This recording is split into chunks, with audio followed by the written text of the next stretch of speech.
मोनसे क्रेडिट लाबाव रन्जन दैमारि सारखौ जेलनिफ्राय बख' एनडिएफबि आदामोनखौ जेलनिफ्राय बख'दो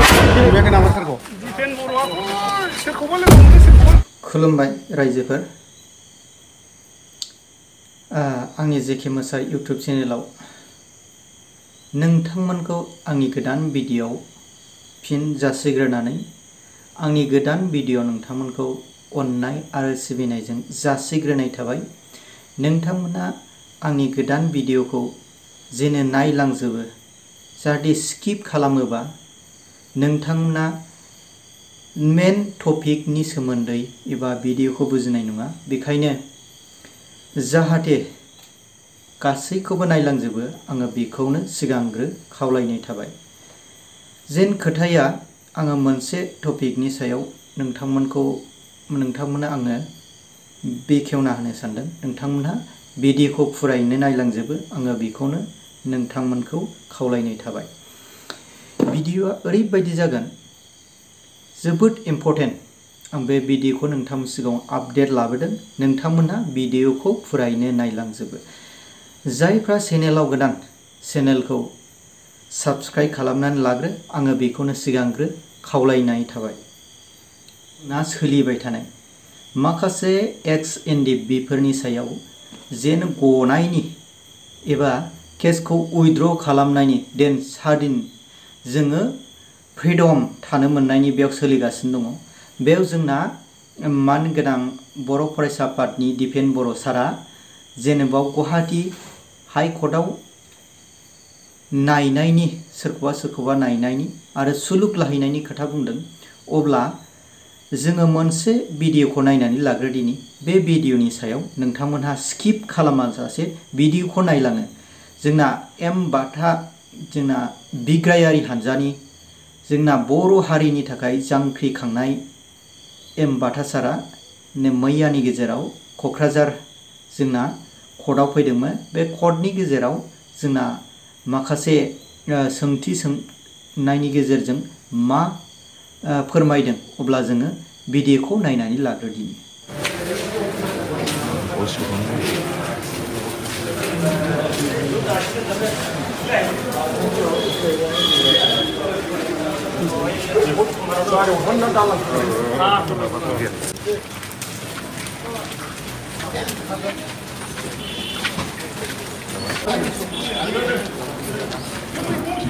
सोंदोलै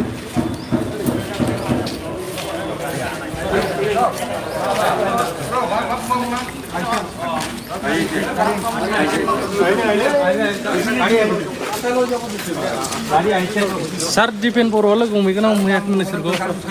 मैयाहाय थांदोंमोन दिपेन बर'आ जेलाव। लोगो हमहैयाखै नामा सारखौ? दिपेन बर'आ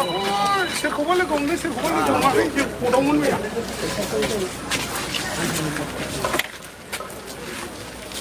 बे गारिजों लांगोनखौ आं खिन्थाखाबाय। डिस्ट्रिक्ट सिजन एन्ड जास्ट दिनै क'क्राझार कर्टआवहाय एटेन्ड जानांगौ। माखासे केस दंलाय माखासेया फैगासिनो दं।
अब्ला रायजोफोर नोंथांमोना जेन बे भिडिअखौ नुनानै मा रोखोम सानखो? जोबोद दुखुनांथाव जेन बर'निनो जेन माखासे बर'नि बिग्रायारि एबा बर'निनो गेदेरफोरखौ जेन बेबायदि दाउ अमाफोरबायदि गांसो जानो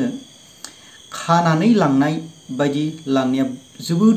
दुखुनांथाव। दुखु मोनदों गाबनोबो ओंखारदों बेबायदि जानायखौ बेनि फिसा गिदिर हिनजावसा जेन बिफाखौ लांनायनि सिगां बिफाखौ खनसे जेन खुदुमहरनाय अब्ला बेखौ जोंनिनो दैदेनगिरि मानाव गेदेर प्रमद बर' सारा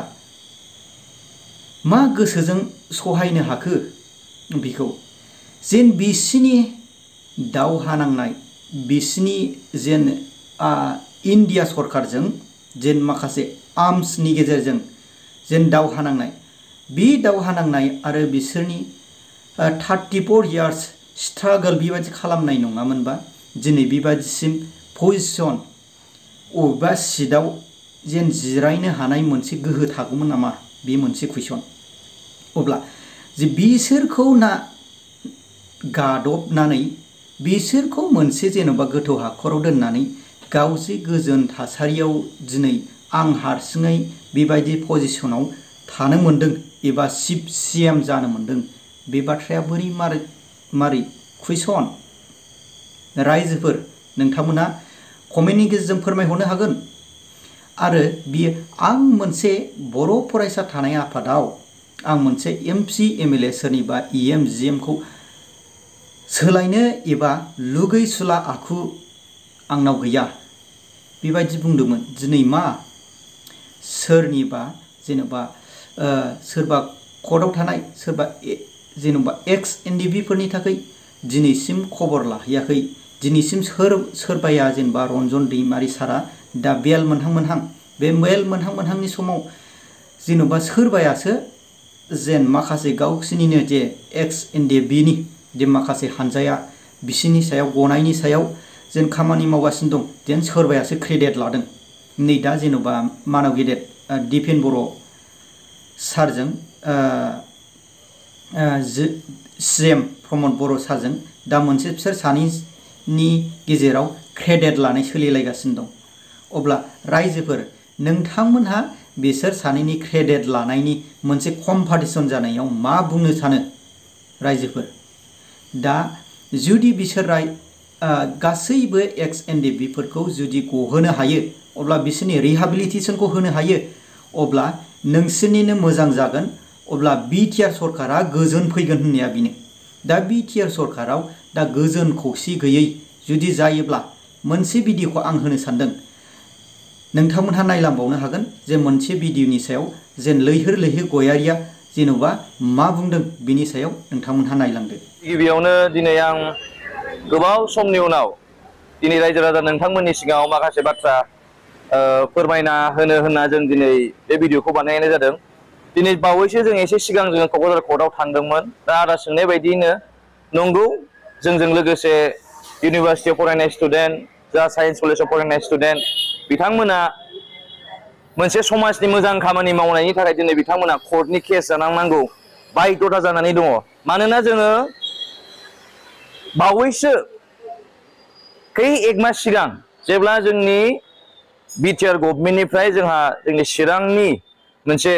हाग्रा ओनसोलावहाय बा जोंनि चिरांनि दिनै सरलपारा रेन्जनि गेजेरावहाय BTR गभर्नमेन्टनिफ्राय मोनसे इभिक्सन खालामनाय जादोंमोन बे इभिक्सन खालामनायाव जोङो जोंनि बर' बिमानि गाबनाय जोंनि उन्दै फंबायसाफोर ओंखाम उखैनानैहाय माने हालाय हाफाय जानाय दिनै न' बां सिफाय जाना उन्दुनो मोनै जोंनि दुखुथिया बिमा आरो बावहाय माखासे प्रेगनेन्ट आबौमोन थानायखौ जों नुनानैहाय अनखांनाय गोसोआव मोनसे दुखु आरो अनखांनाय फैनानैहाय जोङो लोगोफोर जा हायो एसे एनै जों कालेक्सन खालामनानैहाय जों आदा अफ्रिबो दंफायोमोन कालेक्सन खालामनानै जोङो माइरं एसे दालि एसे बिस्कुट एसे हैदोंमोन दा बे जोंनि मावनायनि थाखाय जोंनि मानगोनां माखासे जोंनि लिडारफोर दङ जोंनि UPPL नि लिडारफोर दङ फेरेंगा सार जोंखौ बुंदों जे लैहोर गयारिमोनहा दंफां दानहैदों होननानैहाय नाथाय आं मोनसे प्रश्न खालामनो नागिरदों जे जों दिनै जोंनि बर' बिमा गाबनायाव मोदै फुगारनोसो थांदोंमोन उखैनायाव जों ओंखाम खबसे दौनो थांदोंमोन जुदि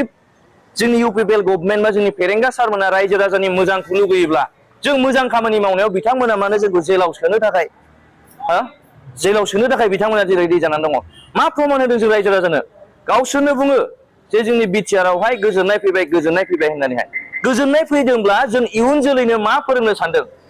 अपेनलि जोंखौहाय इलेक्सन समाव जेब्ला जोङो जोंनि BP पार्टी अफिस खाथियाव दङमोन अपेनलि जोंखौ पाब्लिकलि बिथांमोना जोंखौ बुबाय अब्ला जोंनो मा मेसेज होदों जों लाइमोनफ्रा मा सोलोंगोन नोंसोर लिडारफोरानो जोंखौ फोरोंबाय जे जोङो गावजों गाव नांलाय खमलाय खालामनो नाङा जोङो पिस मेनटेन खालामनांगौ जोंहा सान्थि फैबाय होननानैहाय जुदि सान्थि फैमारदोंब्ला एसेबां CCTV केमेरा फुटेज दङ रायजो राजानि गेजेराव जोंखौ माने बिदि एटेक खालामखो बेखायनो आं रायजो राजानो खावलायनो सानदों UPPL जोंनि प्रमद बर' बा जोंनि फेरेंगा सारमोना रायजो राजानो मोजां मेसेज हराखै बिथांमोना जोंखौ जों फंसे फंनै जे बाथ्राया सैथो बाथ्रा जों सोंखारिनायखाय बिथांमोना जोंखौ गुन्दा फाथायनानै जोंखौ बुदों आं बुंनो सानदों नोंथांमोना गोहो दंबा जेलाव थानाय NDFB आदामोनखौ बख' गोहो दङब्ला जोंनि NDFB आदामोन दिनै सुक्ति जानानै फैनाय NDFB आदामोननो साख्रि हो गोहो दङबा बिथांमोननो रिहेबिलिटेसनखौ हो गोहो दङबा मार्टियार फेमिलिनो बिथांमोनखौ साख्रि हो प्रमद बर' बिथाङाहाय थांनाय बावैसो सिगां एक मास सिगां जोंनि सुजित नार्जारी मार्टियार सुजित नार्जारीनि बिफा आयंआ जेब्ला थैयो श्राद्ध दिनाव जोंनि प्रमद बर' सारा थांदोंमोन रायजो राजा एरियानि ओनसोलनि रायजो राजानि सिगाङाव मोनसे खोथा होबोदोंमोन जोंनि मानगोनां प्रमद बर' साराहाय जे सुजित नार्जारीनि न'खरावहाय दासिमबो साख्रि मावनो हानाय आदा सुजितनि बियानै बा बियादै दङ बिथांमोननो साख्रि होगोन होनना गामिनि सुजित नार्जारी आयंनि बिफानि श्राद्ध दिनाव गामिनि रायजो राजानि सिगाङाव बुंबोदोंमोन दिनै आं सोंनो सानदों नोंथांनि साख्रि होनायनि बाथ्राया बहा थांखो सुजित नार्जारी आदानि मुङावहाय सुजित नार्जारी आदानि गामियावहाय मार्टियार पार्क बानायनो होनना बिथाङा फाउन्डेसन स्टन गायनानै फैदोंमोन नोंथांमोननि खामानिया बोरो गोहो दंबा बेफोरखौ माव जोंखौ बुस्लायस्लाय जोंखौ जेलाव सोनो सेस्था खालामस्लायस्लाय गोहो दंबा रायजो राजाया जेखौ लुगैयो मोजां खामानि माव दिनै बिथांमोना बुंदोंमोन दिनै जोंनि बर' रायजो राजाया अन्थाइ देखावनानै जानांला बन फानना जानांला दिनै जौ मावना जानांला बिटिआर गभर्नमेन्टआवहाय UPPL सालायनाय लोगो लोगोनो साफ्रोमबो न'खर MA पास BA पास बिथांमोना साख्रि मोनजोबनायनि बाथ्रा बुंदोंमोन नाथाय जों दिनै लाइमोन सेंग्रा सिख्लाफ्रा जों मोनसे प्रश्न खालामनो नागिरदों नोंथांनि इलेक्सननि सिगां मोजां बाथ्रा बुंनाया बहा गोमालांजोबखो जों बर' रायजो राजाखौ बिथाङा थगायनो सानबाय नामा आं खावलायदों प्रमद बर' सार नोंथांखौ जों फंसे फंनै सोंखारिग्रा व्यक्तिखौ जेलाव सोनो सेस्था खालामस्लायस्लाय बै NDFB आदामोननो साख्रि हो